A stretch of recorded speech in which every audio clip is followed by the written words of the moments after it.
আল্লাহ দয়া করে আল্লাহর এই গোলামদের এমপি বানায়।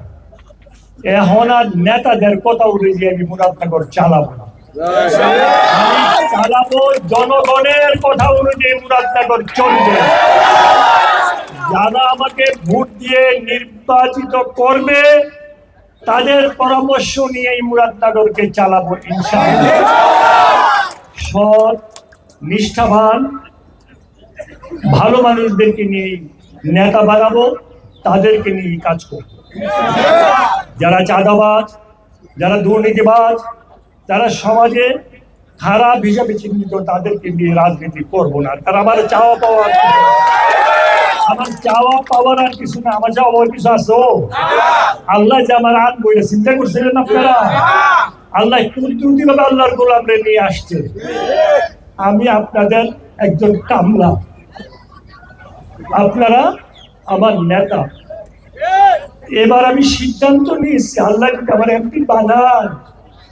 আমি আল্লাহ রে, ওই আল্লাহ রে, তুমি এত মেহরবান, তুমি কেমনে আমার রে আইলা, কেমনে যাবজ্জীবন কারাদণ্ড থেকে আমাকে মুক্ত করেছো, কেমনে জালেম সরকারকে তুমি বিদায় করেছো, কেমনে ইজ্জত সহকারে বাংলাদেশে এনেছো।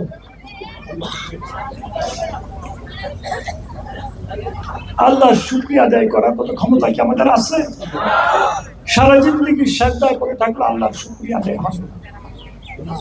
আমি যদি আমার নিজেরে আল্লাহ রাস্তায় কুরবানি করে দিয়ে কুচি কুচি করে গাইতে বিলাই দিই, তাহলে আল্লাহর কিঞ্চিত শুকরিয়া আদায় হবে না। আল্লাহ এত মেহরবানি, এত দয়া করছে। আমার মতো কায়কুবার তাদের সাথে নির্বাচন করে জয়লাভ করা, এটা আমি চিন্তাও করতে পারি না। মায়েরা, বোনেরা আমার, 1986 সাল থেকে 88 সাল পর্যন্ত আল্লাহ পাক আমার সাথে ব্যারিস্টার রফিকুল ইসলামরে ফেল করাইছে না? জাহির সরকার সাহেব ফেল করছে না? ইউসুফ মিয়া বড় লোক বলে হাবাড়া ফেল করছে না? বেকারাই করাইছে। আমার মতো কায়কুবার তাদের সাথে নির্বাচন করে জয়লাভ করা, এটা আমি চিন্তাও করতে পারি না। আমি বসে বক্তৃতা দেওয়ার জন্য সমস্ত ব্যবস্থাপনাই করেছিল রামচন্দ্রপুর এই মিটিং এর কর্তৃপক্ষ।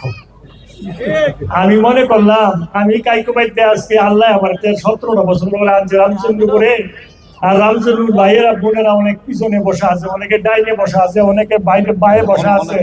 ওরা তো আমার বসে থাকলে দেখবো না, তারা চাইছে কাইকুবাদ দেহনের লেখা দিতে কথা হনের লেখা।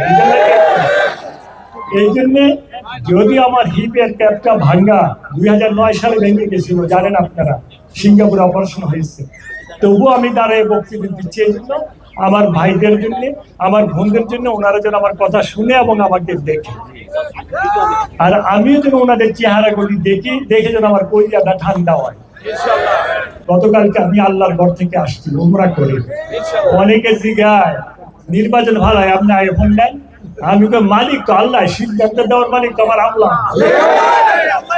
আমি কিন্তু আপনাদের জন্য দোয়া করেছি আল্লাহর ঘরে, কারণ আমি কোনোদিন ভুলি নাই যে কোন সালে কখন আপনারা নির্বাচিত করেছিলেন আমাকে, কত কষ্ট করেছেন আপনারা আমাকে, আমি এটা কোনোদিন ভুলি নাই।